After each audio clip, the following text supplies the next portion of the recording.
Lalitha jewellery owner பேட்டி எடுத்தாங்க. நடுவர் அவர்களே, அவருக்கு வருஷத்துக்கு 10,000 கோடி ரூபாய் வருமானம் வருதான். அப்படி இருந்தாலும் முடி வளர மாட்டேங்குதையா? அப்படி பணம் ஒருபோதும் விட்டு கொடுப்பதே இல்லை, ஆனால் மனம் எப்போதுமே விட்டு கொடுத்தே பழகி இருக்கிறது. உங்களுக்கு கல்யாணம் ஆயிடுச்சா? கேட்டது கல்யாணம் ஆயிடுச்சான்னு.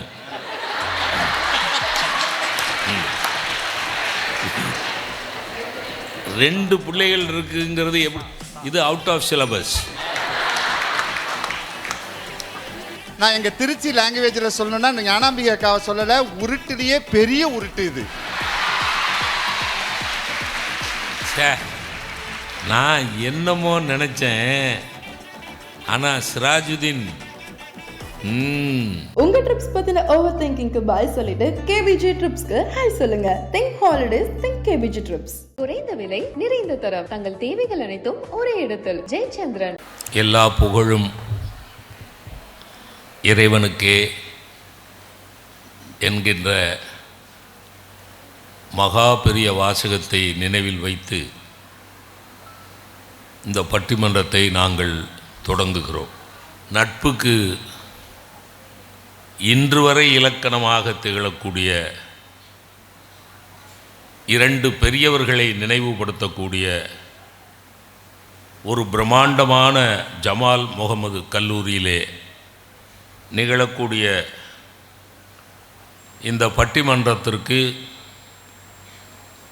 ஏற்பாடு செய்திருக்கக்கூடிய கல்லூரியினுடைய முதுகலை தமிழாய்வு துறையை சார்ந்த பேராசிரியர் பெருமக்களுக்கும், விதைகள் பேச்சாளர் குழுவை சார்ந்த நண்பர்களுக்கும், உமறு புலவர் தமிழ் பேரவையை சார்ந்த பெரியோர்களுக்கும், பேராசிரியர் பெருமக்களுக்கும், மாணவ செல்வங்களுக்கும், பட்டிமன்ற அறிஞர்களுக்கும், ஏனைய விருந்தினர் பெருமக்களுக்கும், ஊடக நண்பர்களுக்கும் எங்களுடைய பணிவான வணக்கத்தை, பொங்கல் திருநாள் வாழ்த்துக்களை, புத்தாண்டு வாழ்த்துக்களை முதலில் தெரிவித்துக் கொள்கிறோம்.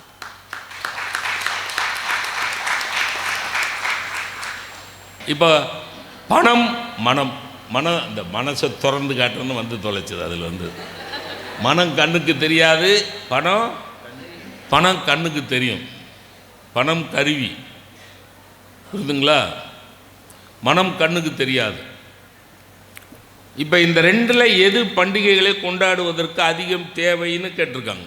பணமே என்கிற கட்சிக்காக உங்களுடைய கல்லூரியை சார்ந்த பேராசிரியர் முனைவர் விஜயலட்சுமி அம்மா அவர்கள் வந்திருக்கிறார்கள். அதே அணியிலே அருமை தம்பி தமிழ் துறையை சார்ந்த சிராஜுதீன் அவர்கள் வந்திருக்கிறார்கள். கோயம்புத்தூரிலிருந்து அவினாசிலிங்கம் மனையியல் பல்கலைக்கழகத்தை சார்ந்த பேராசிரியை முனைவர் குரு ஞானாம்பிகா அவர்கள் வந்திருக்கிறார். இந்த 3 பேருக்கும் பணம் இல்லாமல் பண்டிகைகளை சிறப்பாக கொண்டாட முடியாது. இந்த பக்கம் பேராசிரியை காவேரி கல்லூரியினுடைய பேராசிரியை சாத்தம்மை பிரியா அவர்கள் வந்திருக்கிறார்கள். நம்ம அருமை தம்பி முஸ்தாக், கவிஞர் முஸ்தாக் அவர்கள் வந்திருக்கிறார்கள். இவர் சூலமங்கலம் சகோதரிகளுடைய மருமகன் கணேஷ் கண்ணன் அவர்கள் வந்திருக்கிறார். இப்பொழுது பட்டிமன்றம் தொடங்குகிறது. பட்டிமன்றம் தொடங்கிவிட்டது. பட்டிமன்றத்துடைய விவாதங்கள் தொடங்குகின்றன. பண்டிகைகளை நாம் சிறப்பாக கொண்டாடுவதற்கு பெரிதும் தேவைப்படுவது பணமா மனமா என்கிற இந்த அருமையான பட்டிமன்றத்தில் பணமே என்கிற அணியின் முதல் பேச்சாளராக பேராசிரியர் முனைவர் விஜயலட்சுமி அவர்கள் வருகிறார்கள். அவர்களை வாழ்த்தி தன்னுடைய வாதங்களை வைக்குமாறு கேட்டுக்கொண்டு நிறைவு செய்கிறேன். நன்றி, வணக்கம். திருச்சி மலைக்கோட்டைக்கே கோட்டை நம் ஜமால் முகமது கல்விக்கோட்டை. இந்த கல்விக்கோட்டையை அறநெறியுடன் நடத்தி வரும் கல்லூரி முதல்வர் உள்ளிட்ட சான்றோர் பெருமக்களை வணங்கி மகிழ்கிறேன். சிவகாசினா பட்டாசு, பட்டிமன்றம்னா நம்ம ராமச்சந்திரன் ஐயா தான். ராமச்சந்திரன் ஐயாவோட சிறப்பே என்ன அப்படின்னா, சிரிக்க வைத்து பிறர் மனம் புண்படாத வகையில் நல்ல செய்திகளை சொல்றதுல மிகச்சிறந்த நடுவர் அப்படின்னு ராமச்சந்திரன் ஐயாவை சொல்லலாம். ஐயா அவர்களையும் வணங்கி மகிழ்கிறேன். ஐயா, தலைப்பு வந்து பண்டிகைகளை கொண்டாட தேவை பணமே மனமே. எல்லாருமே பண்டிகையை கொண்டாடணும்னு ஐயா தொடங்கி வச்சாங்க. ஐயா ஆரம்பிக்கும் போதே எங்கள் அன்னைக்கு சாதகமாக ஆரம்பித்தார். நீங்கள் எல்லாரும் கவனிச்சிருப்பீங்க. பலத்த கைத்தடல் கொடுங்க ஐயாவுக்கு. அவங்களுக்கு சார்பாக இருந்தால் கைதட்டல் கொடுங்க. பண்டிகை கொண்டாட்டம் அப்படின்னா அது எல்லாருக்குமானதாக இருக்கணும். தனிப்பட்ட ஒரு சிலருக்கு மட்டுமே உரியதாக இருந்தால் அது என்ன ஆகாது, பண்டிகையோ கொண்டாட்டமோ ஆகாது அப்படின்னு சொல்லி தான் ஐயா ரொம்ப சிறப்பாக தொடங்கி வச்சாங்க. நம்ம முதல்வர் ஐயாவுக்கு பிடிச்ச கவிஞர் கண்ணதாசன் தொடங்கி இப்போ இருக்கக்கூடிய கவிஞர் வரைக்கும் காசே தான் கடவுளடா, அந்த கடவுளுக்கும் அது தெரியுமடா. கடவுளுக்கே தெரியுது காசு தான் கடவுள்னு. கைக்கு கை மாறும் பணமே அதை கைப்பற்ற நினைக்குது மனமே. ஐயா, மனசு என்ன நினைக்குதுன்னு பாருங்க ஐயா. பணத்தை கைப்பற்ற தான் நினைக்குது அந்த அணி. ஐயா, உங்களுக்கு ஒரு விஷயம் தெரியாது. எனக்கு தெரியாதா? ரகசியமான ஒரு விஷயம். ஆனால் நான் அதை வந்து இங்கே சொல்ல வேண்டிய ஒரு சூழலுக்கு உள்ளாகி இருக்கேன். ரகசியம். ரகசியத்தை எப்படி சொல்லுவீங்க? இல்லைங்கய்யா, அதை நீங்கள் தெரிஞ்சுக்கிட்டே ஆகணும். சொல்லுங்கம்மா. அண்ணன் கணேஷ் அண்ணன் இருக்காங்கல்ல, பட்டிமன்றம் தொடங்குறதுக்கு முன்னாடி வந்து என்கிட்ட சொன்னாங்க, நம்ம அணி மாறிடலாமா, நீங்கள் வந்து மனமே பேசுங்க. அண்ணன் கோடீஸ்வரன், நான் வந்து பணமேக்கு வந்துடுறேன்னு என்கிட்ட பேசினார் அண்ணன். நான் சொன்னேன், அண்ணன் நீங்கள் கோடீஸ்வரன்,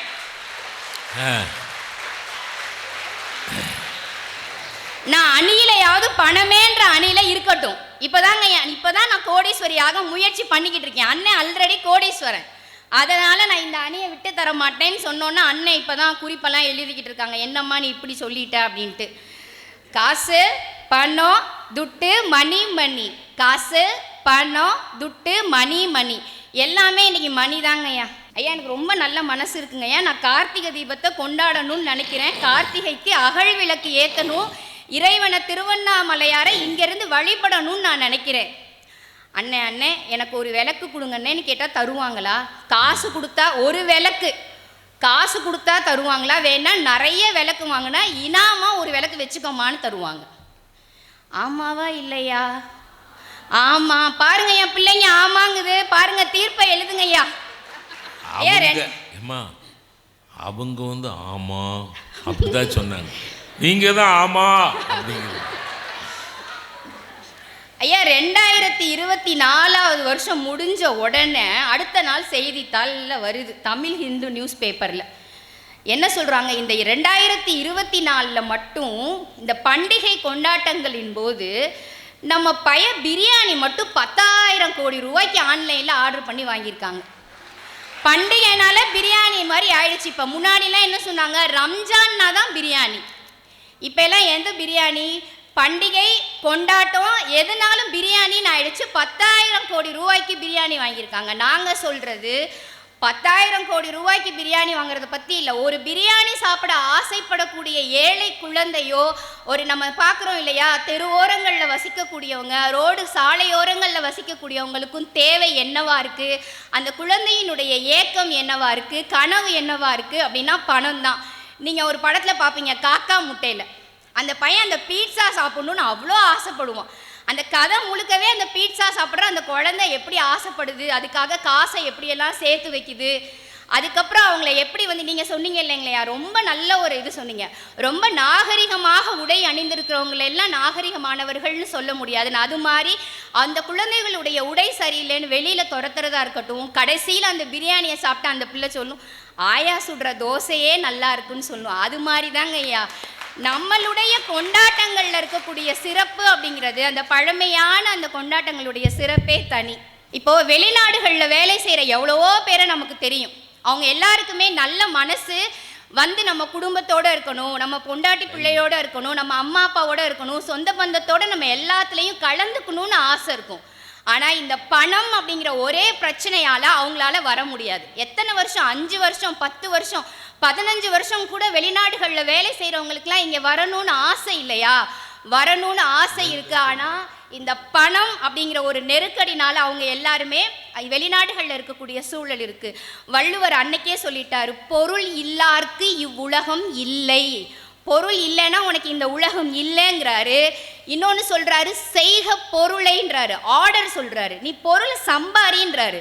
எதுக்குடா வள்ளுவர் பொருளை சம்பாதிக்க சொல்றாருன்னா, உன் எதிரியினுடைய செருக்க அழிக்கக்கூடிய ஆற்றல் எதுக்கு இருக்குன்னா பணத்துக்கு இருக்குன்றாரு. யார்கிட்டையாவது போய் நீங்க கஷ்டம்னு கேட்டு பாருங்களேன். கஷ்டம்னு கேட்கும்போது நம்மளை அவ்வளோ அசிங்கப்படுத்துவாங்க. உனக்கு எதுக்கு இது, உனக்கு இது தேவையா, உனக்கு இதெல்லாம் செய்யணுமா? கடன் கேட்குற அப்பாவுக்கு தான் அந்த வலி தெரியும். ஐயா ஒன்றுங்கய்யா, நீங்கள் மைக்கை தட்டிட்டிங்கன்னா நான் மறந்து போயிடுவேன், பார்த்துக்குங்க. சிரித்தவன் அழுவதும் அழுதவன் சிரிப்பதும் இந்த பணத்தால் வந்த நிலை தானேன்றாங்க. அழுதுகிட்டு இருக்கிறவன் சிரிக்கிறான்னா பணம் கிடைக்கும் போது அவன் சிரிப்பான். அதனால பணம் அப்படிங்கிறது மிக மிக முக்கியமானது. தமிழர் திருநாளுக்காக தான் இந்த பட்டிமன்றம்னு சொல்கிறாங்க. நம்ம தமிழர் திருநாள் உழவுக்கும் உழவர்களுக்கும் நம்ம நன்றி செலுத்தக்கூடிய ஒரு திருநாள். ஆனால் தஞ்சையில் வறுமையின் காரணமாகவும் சரி, மற்ற இடங்கள்லையும் உழவர்கள் பட்ட துயரத்தை இந்த தமிழ்நாடு என்றைக்கும் மறக்காது, உலகமே மறக்காது. நல்ல மனசு கொண்டவங்களெல்லாம் என்ன தெரியுமாங்க ஐயா சொல்லுவாங்க, உயிரோடு இருக்கும்போது அவங்கள சந்தோஷப்படுத்தவே மாட்டாங்க. நிறைய மீம்ஸ் போட்டு காயப்படுத்துவாங்க. ஆனால் செத்ததுக்கப்புறம் நீ பொட்டு வச்ச தங்க கோடம் ஊருக்கு நீ மகுடோன்னு ஸ்டேட்டஸில் வைப்பாங்க. உயிரோடு இருக்கும்போது நல்ல மனம் கொண்டவர்களை கொண்டாடக்கூடியவர்கள், அங்கீகரிக்கக்கூடியவங்க யார் இருக்காங்க சொல்லுங்கள்? எங்கள் முதல்வர் இருக்கும்போது முக்கியமான ஒரு விஷயத்த சொல்லிடுறேங்கய்யா. எங்களுக்கெல்லாம் சம்பளம் மாதம் பிறக்கிறதுக்கு முன்னாடியே வந்துடும். ரொம்ப சந்தோஷமாக இருக்கும். அதை விட இந்த ரம்ஜானுக்கு ஒரு போனஸ் கொடுப்பாங்க பாருங்க, அப்போ எங்களுக்கு கிடைக்கிற சந்தோஷத்துக்கு ஒரு அளவே இல்லை. என்னமோ நான் தான் இந்த வேர்ல்டுலேயே ஒரு பெரிய சாதனை புரிஞ்சிட்ட மாதிரி நாங்கள் ஸ்டேட்டஸில் வச்சு எங்கள் ஸ்டேட்டஸையே உயர்த்திக்குவோம். அப்போது இந்த பணம் அப்படிங்கிறது நம்மளுடைய மகிழ்ச்சியை, சின்ன சின்ன மகிழ்ச்சியை தீர்மானிக்கிறது. தீபாவளி போனஸ்ன்ற ஒரு படம் பார்த்துருப்பீங்க. தன்னுடைய கணவருக்கு ஒரு ஹெல்மெட் வாங்கி கொடுக்கணும்னு மனைவி ஆசைப்படுறதும், அதே மாதிரி அந்த குடும்பத்தினுடைய தீபாவளியை எப்படியாச்சும் நம்ம கொண்டாடிட மாட்டோமா, சிறப்பாக பையனுக்கு தேவையானதை கொடுத்துட மாட்டோமான்னு அந்த கணவன் படக்கூடிய பாடும் உங்களுக்கு தெரியும். அதனால் பண்டிகைகள் கொண்டாட மட்டும் அல்ல, வாழ்வின் ஒவ்வொரு கட்டத்திலும் பிறப்பு முதல் இறப்பு வரை, கருவறை முதல் கல்லறை வரை தேவையானது பணமே என்று கூறி நல்லதொரு வாய்ப்புக்கு நன்றி கூறி அமர்கிறேன். நன்றி, வணக்கம். ரொம்ப நேர்த்தியாக தொடங்கி இருக்கிறார்கள். திரைப்பட பாடல்களும் உதாரணம், திருக்குறளும் உதாரணம். அந்த ரேஞ்சு அது எனக்கு ரொம்ப பிடிச்சிருந்தது. ஏன்னா சில பேர் திரைப்பட பாடலாக மட்டும்தான் சொல்லுவாங்க, ஏதோ திருக்குறள்னா ஒரு துஷ்டத்தனமான விஷயம்னு விட்டுருவாங்க. இவங்க திருக்குறளும் சொல்லி, திரைப்பட பாடலும் சொல்லி, யதார்த்தமும் சொல்லி, லேசாக பாடியும் காட்டி ரொம்ப பேசிக்கிறாங்க. நல்லா தயாரிச்சிருக்காங்க. ஒரு பட்டிமன்றம் தானே, 5-10 நிமிஷம் தானே, சும்மா உழைப்பிட்டு போவோம் அப்படின்னு நினைக்காம மெனக்கெட்டு தயாரிச்சுட்டு வந்திருக்காங்க. அதுக்காக வாழ்த்துக்கிறேன். இப்போது அவர்களுடைய கருத்துக்களை மறுத்து பேசுவதற்காக, எதிர்த்து அல்ல, மறுத்து பேசுவதற்காக பேராசிரியை முனைவர் சாத்தம்மை பிரியா அவர்கள்.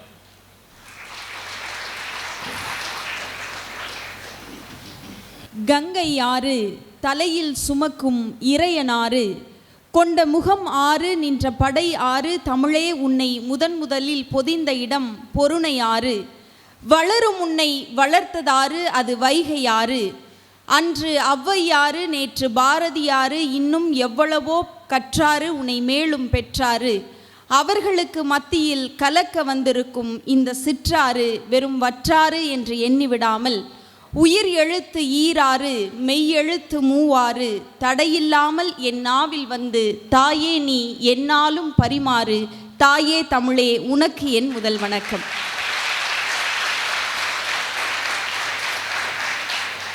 முகத்திற்கு சாயமிட்டால் வெளுக்கலாம், உடைக்கு சாயமிட்டால் வெளுக்கலாம், ஆனால் இந்த உலகத்திலே வெளுக்காத சாயம் ஒன்று உண்டென்றால் அது விவசாயம் மட்டும்தான். அந்த விவசாயத்தை கொண்டாடுகிற தமிழர் திருநாள் சார்பாக நடைபெற்று கொண்டிருக்கிற பாரம்பரியம் மிக்க ஜமால் முகமது கல்லூரியில் நடைபெற்று கொண்டிருக்கிற இந்த பட்டிமன்றத்திற்கு தலைமையேற்று நடுவர் பொறுப்பேற்றிருக்கிற நடுவர் ஐயா அவர்களுக்கும், பாங்கறிந்து பட்டிமன்றம் ஏறியிருக்கிற பேச்சாளர்களுக்கும், இந்த நிகழ்விற்கு அனுமதி அளித்து, எல்லா கல்லூரிகளிலும் முதல்வர்கள் நிகழ்வை ஆரம்பித்துவிட்டு சென்று விடுவார்கள், ஆனால் நிகழ்வு முழுவதுமாக அமர்ந்து பார்க்கக்கூடிய ஒரு முதல்வரை நான் ஜமால் முகமது கல்லூரியில் பார்க்கிறேன். அவர்கள் உள்ளிட்ட சான்றோர் நேரத்தின் அருமை கருதி அத்தனை சான்றோர்களுக்கும் எல்லாவற்றுக்கும் மேலாக என் இனிய மாணவ செல்வங்களே, உங்களுக்கும் என்னுடைய பணிவான வணக்கம். நடுவர் அவர்களே, பேராசிரியர் விஜயலட்சுமி அம்மா அவர்கள் வந்து ரொம்ப அழகாக பேசினாங்க. அதில் ஒரு விஷயம் அவங்க சொன்ன விஷயம், எங்கள் அணியில் இருக்கிற எங்கள் கணேஷ் கண்ணன் அண்ணா வந்து அவங்க அணிக்காக பேசுகிறேன்னு சொல்லி, ஆனால் அவங்க மறுத்திருக்காங்க. அதை தான் நாங்களும் சொல்கிறோம். பணம் ஒருபோதும் விட்டு கொடுப்பதே இல்லை, ஆனால் மனம் எப்போதுமே விட்டு கொடுத்தே பழகி இருக்கிறது. விட்டு கொடுப்பவர்களால் தான் இந்த உலகத்திலே மகிழ்ச்சியாக இருக்க முடியும். அடுத்து 2வது விஷயம் சொன்னாங்க, தீபாவளிக்கு போனஸ் போடுற கல்லூரிகளை நான் பார்த்திருக்கிறேன், ஆனால் ரம்ஜானிற்கு போனஸ் போடுகிற கல்லூரியை நான் இங்கே தான் அவர்கள் சொன்ன பிறகுதான் எனக்கு அதிசயமாக இருந்தது. அதில் அவர்கள் சொன்ன வார்த்தை, போனஸ் போட்ட உடனே நாங்கள் ஸ்டேட்டஸ் வச்சு எங்கள் ஸ்டேட்டஸை உயர்த்தி கொள்கிறோம். போனஸ் போட்டால் அதற்கு போனஸ் போடுறதுக்கு அந்த பணம் அதுதானே மகிழ்ச்சியை தீர்மானிக்கிறது. போனஸ் போடுறதுக்கு ஒரு மனசு இருக்குல்ல, அதுதான் மகிழ்ச்சியை தீர்மானிக்கிறது.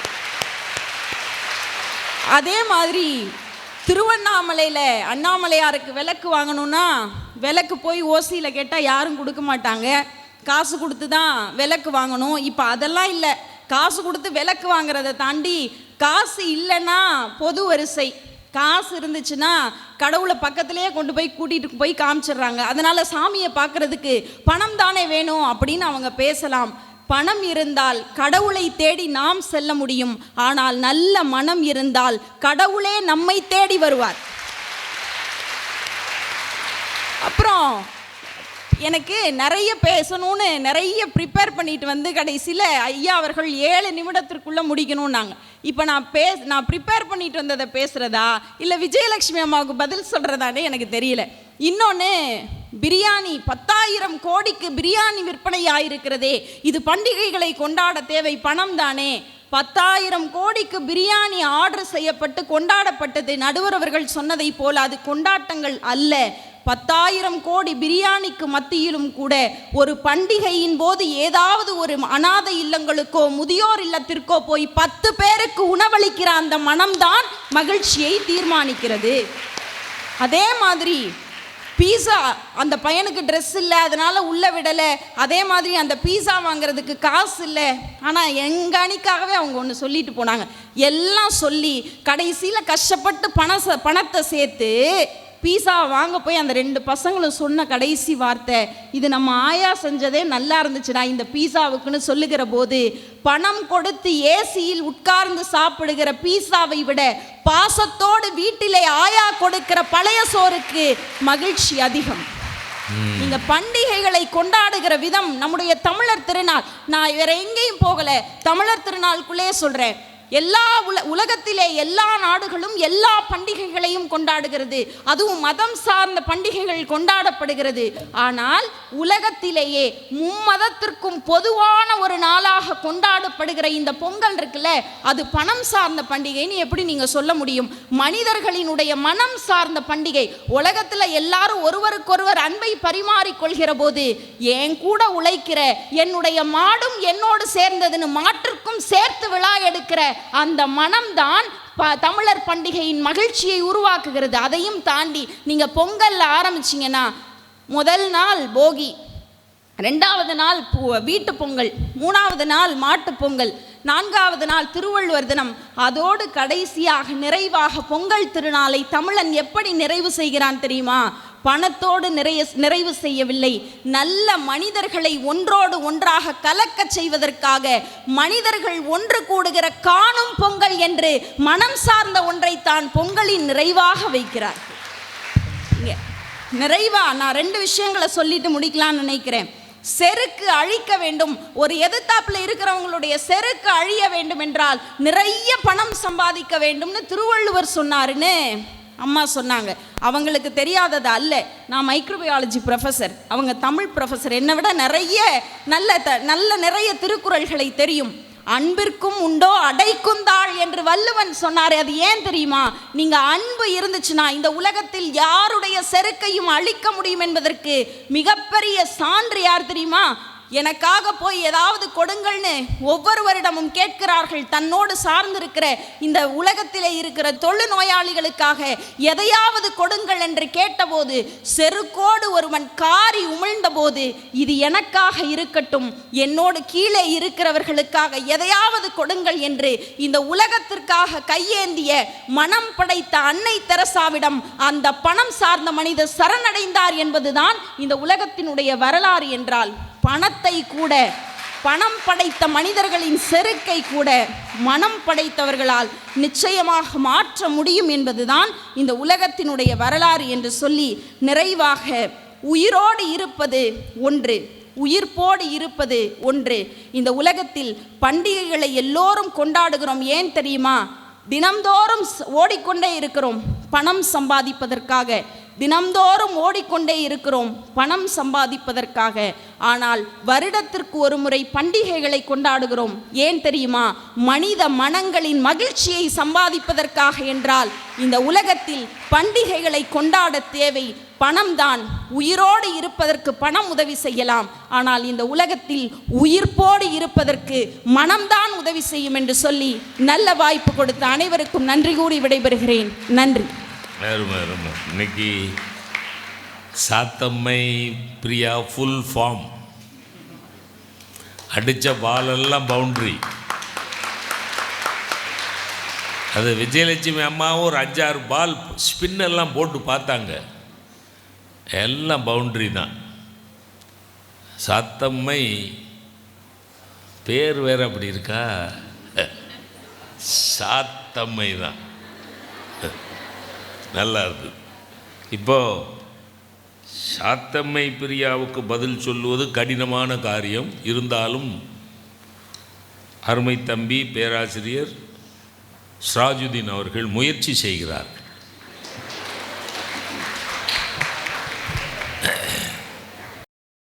சாத்தம்மை பிரியா அம்மையார் வந்தாங்க. போனஸ் கொடுக்கறது அது ஒரு மனசு வேணும்ல அப்படின்னாங்க. போனஸ் கொடுக்கலான்னு மனசில் நினச்சேங்க அப்படின்னு சொன்னால் சந்தோஷம் வருவான். போனஸ் கொடுக்கலான்னு நினச்சேங்க, நிறைய கொடுக்கலான்னு நினச்சேங்க. நினைக்கிறது மனசு தானே, அப்போ சந்தோஷம் வராது, கிரெடிட் ஆகணும். கிரெடிட் ஆகும். 5000 ரூபா, ஒரு 10,000 ரூபா. நீங்கள் சொன்னீங்க பேசும்போது, ஐயா சொன்னார், பணத்துக்கு உருவம் இருக்குங்க, அதை பார்க்கலாம், மனசுக்கு உருவம் இல்லை, அதை பார்க்க முடியாதுன்னு நீங்கள் தாங்க சொன்னீங்க. நான் தான் இப்படி சொல்லி மாட்டிக்குவேன், என் தலையெழுத்து அப்படி. ஒன்றுமே இல்லாமல் கையில் காசே இல்லாத ஆள்கிட்ட அவனுடைய முகத்தை பாருங்க.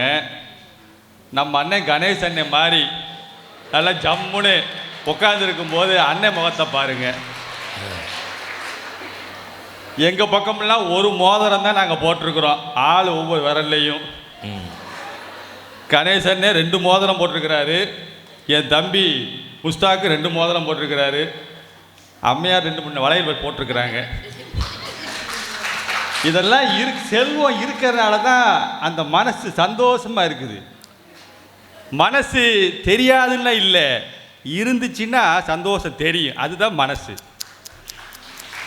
இன்னொன்று சொன்னாங்க, பீஸா விட தோசை தானப்பா சிறப்பாச்சு, அது ஒரு மனசு இருந்துச்சு இல்லை, ஆயா சுட்ட தோசைக்கு ஒரு சந்தோஷம் இருந்துச்சுன்னாங்க. சாத்தம்மை பிரியா அம்மையார் அவர்களே, பீஸாவுக்கு பிரச்சனை இல்லைங்க, பீஸா சாப்பிட்றதுக்கு உள்ளக்க போக முடியல, அதுதான் பிரச்சனைங்க, அதுதான் பிரச்சனை. பணம் இருந்துச்சுன்னா உள்ளக்க போய் ஜம்முன்னு சாப்பிட்ருப்பான், அப்புறம் தூக்கி போட்டிருப்பான் அடுத்த கட்டம். பசி அப்படிங்கிறது அது ஒரு உணர்வு, பசிங்கிறது ஒரு உணர்வு. ஆனால் பசிச்சவன் ஒரு ஆள்கிட்ட கையை நீட்டும் போது கிடைக்கலன்னு நினச்சிக்கோங்க, அதுதான் அவமானம். ஓ அருமை. அருமை அருமை. லலிதா ஜுவல்லரி ஓனரு பேட்டி எடுத்தாங்க. நடுவர் அவர்களே, அவருக்கு வருஷத்துக்கு 10,000 கோடி ரூபாய் வருமானம் வருதான். அடேப்பா, 10,000 கோடி. அப்படி இருந்தாலும் முடி வளர மாட்டேங்குதையா? அப்படி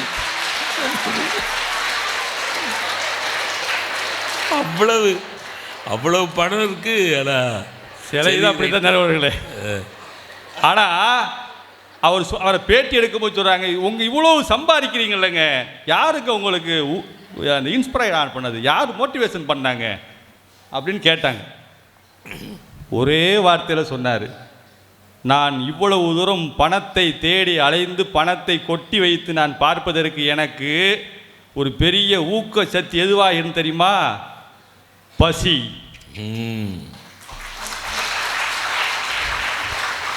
பணம் தான் நடுவர்களை மகிழ்ச்சியை ஏற்படுத்தும். ஒருத்தன் மிடுக்க நடக்கிறானாவே அவன்கிட்ட பணம் இருக்குன்னு அர்த்தம், சொடுக்குன்னு போயிட்டானாவே பணம் இல்லைன்னு அர்த்தம். ஆளு கவுந்துட்டாரு, முகம் வாடி போச்சுன்னா பணம் இல்லைன்னு அர்த்தம். தம்பி முஸ்டாக்கு அடுத்து வருவாப்புல, என்னை பற்றி ஏதாச்சும் சொல்லுவார். இப்போதான் கல்யாணம் ஆச்சு ஐடி கம்பெனியில். இல்லை, கொஞ்சம் நாள் ஆயிடுச்சு. அதானே, இப்போ தான் கல்யாணம் ஆச்சுன்னு நான் பார்க்கலையேன்னு. ஏற்கனவே ஒரு கம்பெனியில் வேலை பார்த்தா நடுவர்களே.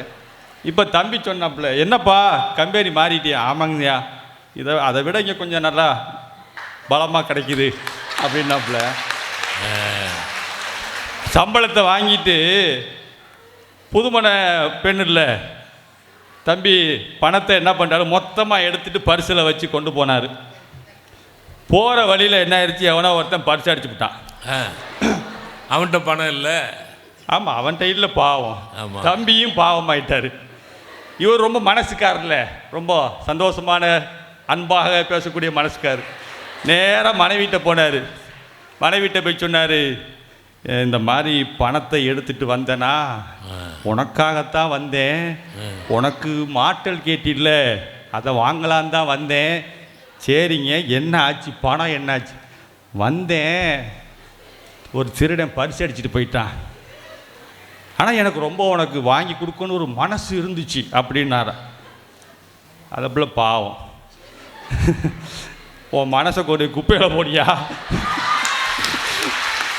பணம் இருந்தால் வீட்டுக்குள்ளவா, ஒரு சாதாரண பர்சுக்குள்ளே உள்ள பணத்தையே உனக்கு சேஃப்டி பண்ண தெரியலையே, நீ உன்னையெல்லாம் என்னை எப்படி காலமாக சேஃப்டி பண்ணுவேன்? நடுவர் அவர்களே, வெறுமனே சந்தோஷத்தை கொடுப்பது மனமாகாது, பணம் தான் ஆகும். దుడ్డు లేదు, ఒద్దు లేదు. பணம் இல்லாட்டினா ஒன்றுமே இல்லை. கணவன் காணாம போனால் கூட மனைவி பதற மாட்டாங்க.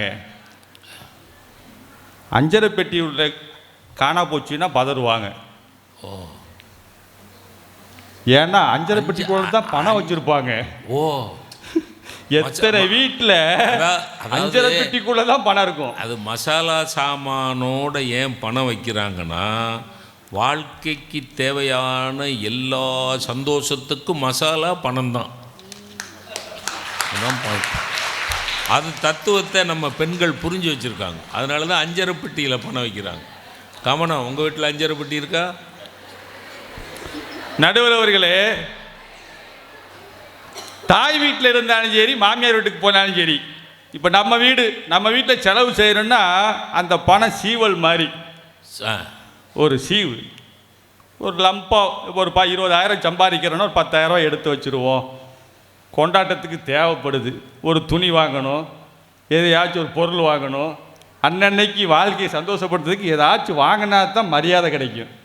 ஒரு லெவலாக எடுத்து வைக்கலாம், அது சீவல். நடுவர் மாமியார் வீட்டுக்கு போன்னு வச்சுக்கோங்க, அது செதறல். இது சீவல், அது செதறல். அது எப்போ எப்படி செலவுனே தெரியாது.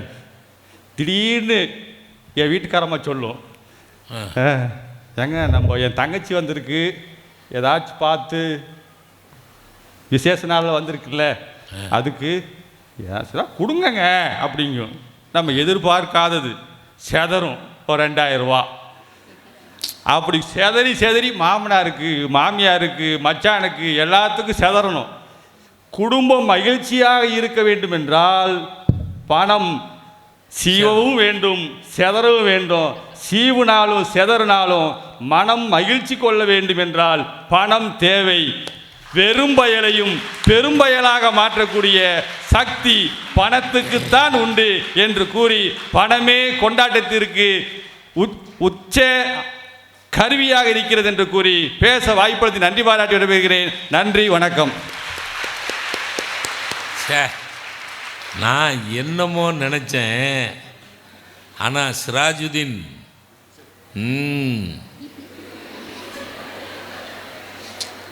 உங்களுக்கு கல்யாணம் ஆயிடுச்சா?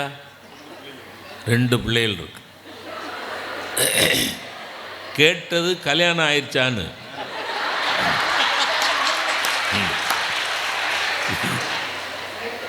ரெண்டு பிள்ளைகள் இருக்குங்கிறது எப்படி? இது அவுட் ஆஃப் சிலபஸ். கல்யாணம் ஆயிடுச்சான்னு கேட்டால் கல்யாணம் ஆயிடுச்சுன்னு பதில் சொல்லணும். குழந்தைகள் இருக்கான்னு கேட்டால் தான் நான் 2 குழந்தைகளுக்கு தகப்பேன்னு சொல்லணும். எதுக்கு நீங்கள் ஜம்ப் பண்ணுறீங்க? எல்லாம் பணத்தால் வந்த வெனை.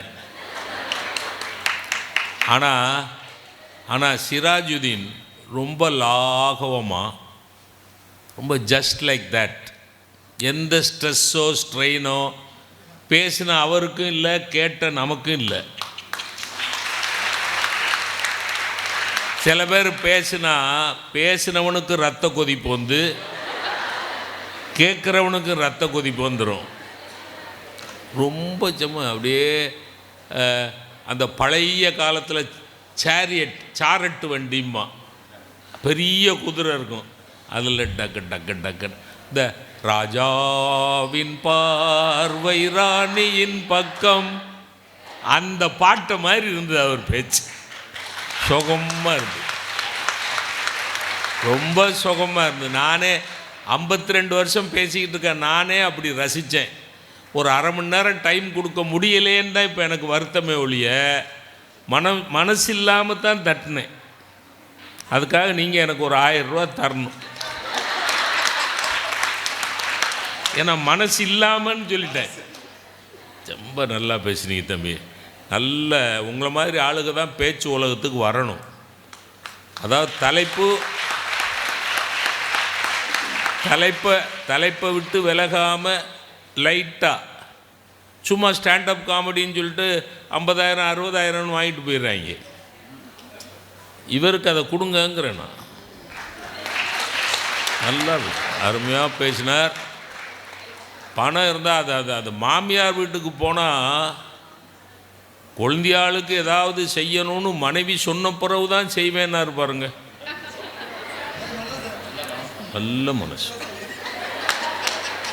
நல்ல மனசு, அருமையாக.